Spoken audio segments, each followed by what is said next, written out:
Willkommen to the Trainer Closet, where trainer secrets are revealed and tested. Individual results may vary depending on microbiome and genome and whatever else you do. Here now is Mike, and my name is Orest. He has his cup, Chelsea is running, everything is in place. So Mike, questions? First, let's answer some questions that we got on some of our previous videos. So thank you to Monica, commented on our Facebook video, asked us a question, and it was the question about how many reps. So we gave a general description of how many reps, but she brought up a really good point. Doesn't it also pertain to amplitude? And the answer is absolutely. The desired training effect is based on the intensity of training, and the intensity is calculated by reps times sets times resistance.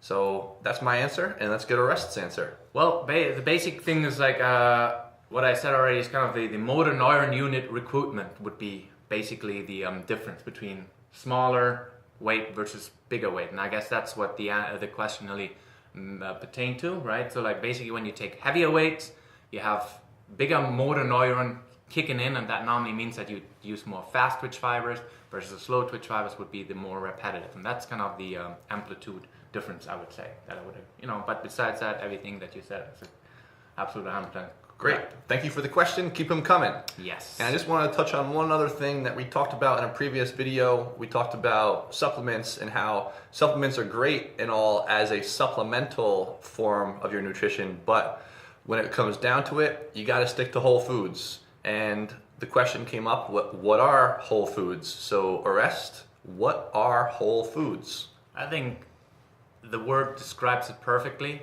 Whole foods means whole foods, like everything that you buy as is. So an orange would be an orange, not an orange juice. An apple would be an apple. So everything that is whole has everything in it. Like if you go to meat, this becomes a little bit more complicated then, because in former times when we would slaughter an animal, we would eat head to toe, everything. Now nowadays we only eat the tenderloin and forget about the kidney, liver and all that stuff. That is really dense in nutrients, and I would recommend eating a lot of those too. So that would be my definition of whole food meat. Everything that the animal supplies, so to speak, everything that the grain supplies. Like if you eat whole grains, like brown rice versus white rice, and everything that comes as God or the evolution developed it, and I think they will then come with all the things that you need to digest it, your body to recognize what it is, and therefore live a very good and healthy life.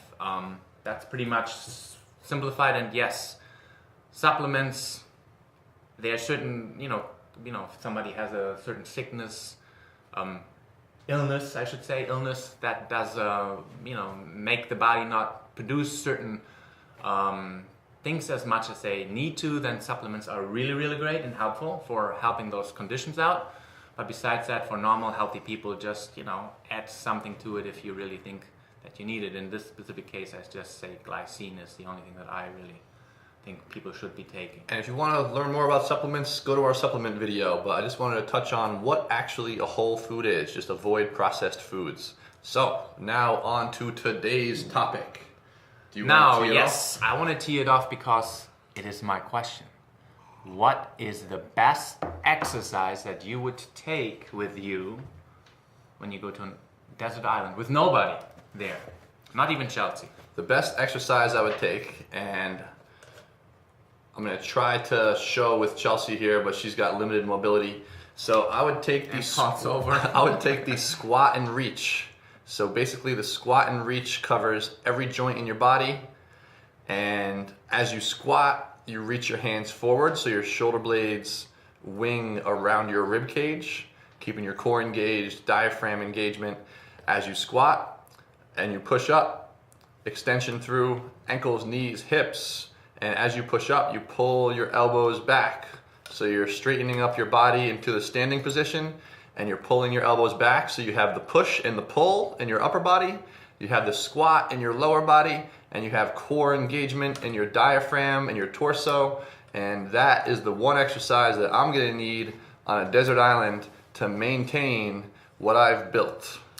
Oh, what you've built. Now let's start there. No, anyways, I was just thinking, and this just came up for the first time because we have talked about it a little bit beforehand, But actually, the only thing that I kind of miss out of that specific exercise is the anterior engagement, pretty much. You know, because again, the pull comes from this side, so like I can totally see the posterior core. You know, basically core fired up, but you know, not so much the abdominals, because you know, again.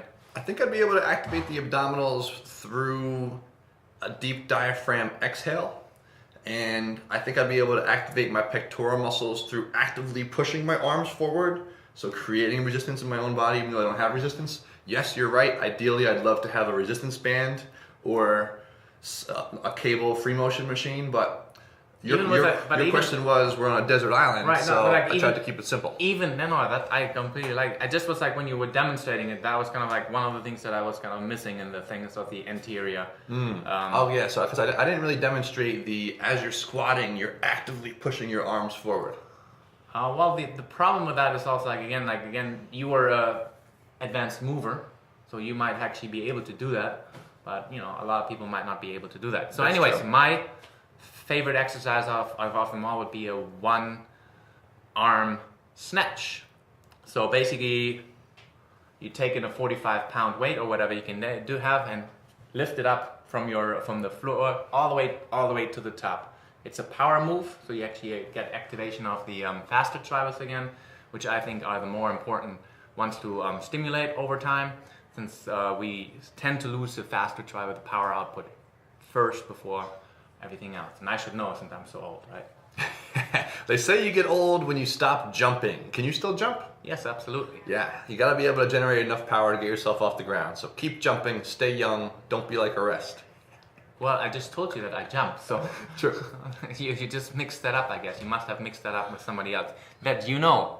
Could it be yourself? Can you jump? I can still jump. I'm gonna maintain as long as I can. Well, that's questionable. Anyways, again, subscribe, give us comments. This is Mike. This is The Rest. See you later. See you next time.